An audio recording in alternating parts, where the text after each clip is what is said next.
Kami persembahkan program Santapan Rohani, terjemahan dari Renungan Our Daily Bread.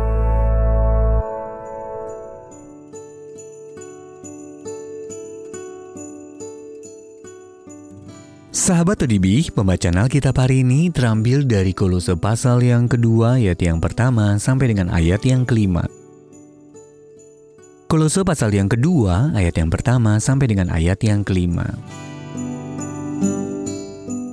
Karena aku mau supaya kamu tahu betapa beratnya perjuangan yang kulakukan untuk kamu, dan untuk mereka yang di Laodikia, dan untuk semuanya yang belum mengenal aku pribadi, supaya hati mereka terhibur dan mereka bersatu dalam kasih, sehingga mereka memperoleh segala kekayaan dan keyakinan pengertian dan mengenal rahasia Allah, yaitu Kristus. Sebab di dalam Dialah tersembunyi segala harta hikmat dan pengetahuan. Hal ini kukatakan supaya jangan ada yang memperdayakan kamu dengan kata-kata yang indah. Sebab meskipun aku sendiri tidak ada di antara kamu, tetapi dalam roh aku bersama-sama dengan kamu. Dan aku melihat dengan sukacita tertib hidupmu dan keteguhan imanmu dalam Kristus.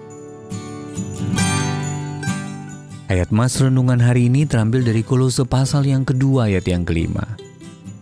Meskipun aku sendiri tidak ada di antara kamu, tetapi dalam roh aku bersama-sama dengan kamu.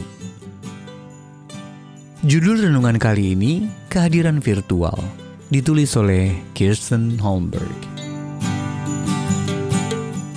Sahabat ODB, ketika virus corona menyebar ke seluruh dunia, para ahli kesehatan menyarankan agar kita menjaga jarak untuk memperlambat penyebaran.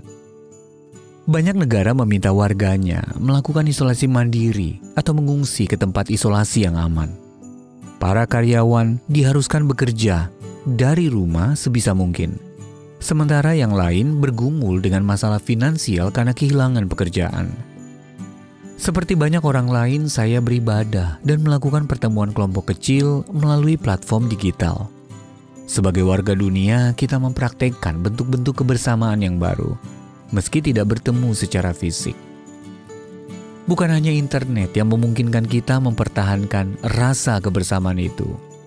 Kita terhubung satu sama lain sebagai anggota tubuh Kristus oleh Roh Kudus.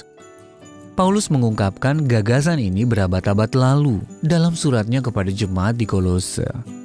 Meskipun tidak secara pribadi merintis gereja mereka, Paulus sangat peduli kepada mereka dan iman mereka. Dan meskipun Paulus tidak dapat bersama-sama dengan mereka secara fisik, ia mengingatkan mereka bahwa ia dalam roh bersama-sama dengan mereka. Kolose pasal yang kedua ayat yang kelima. Kita tidak dapat selalu bersama orang yang kita kasihi, karena alasan keuangan, kesehatan, atau alasan lainnya. Tetapi teknologi dapat membantu menjembatani masalah tersebut. Namun segala bentuk koneksi virtual tidak ada artinya jika dibandingkan dengan kebersamaan yang dapat kita alami sebagai sesama anggota tubuh Kristus.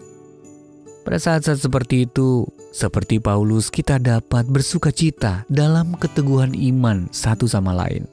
Melalui doa, kita juga saling mendorong agar kita sepenuhnya mengenal rahasia Allah, yaitu Kristus. Kolose pasal yang kedua, ayat yang kedua.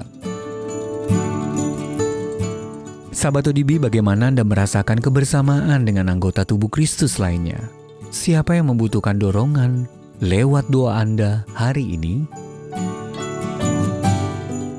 Tuhan Yesus, terima kasih Engkau telah menyertaiku ketika tidak seorang pun dapat hadir mendampingiku.